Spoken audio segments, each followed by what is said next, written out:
Hey guys, in this video, we're going to take a look at how you can insert or remove the SIM card on the Samsung Galaxy Note 20.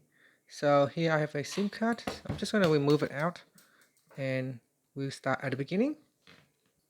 Okay, to begin, we remove the SIM tray here. And then we insert the SIM card like so with the metal facing down, and then insert the SIM tray into your Note 20. Now, once you insert your SIM card, then the phone will immediately recognize your SIM card. You do not need to restart your phone. And that's it. So now, once it is recognized, and if you have already activated your SIM card, it is good to go. Now, you can also eject the SIM card. So at the top here, there is a small hole. You put in the SIM pin, and then you push it all the way in, and that should pop out.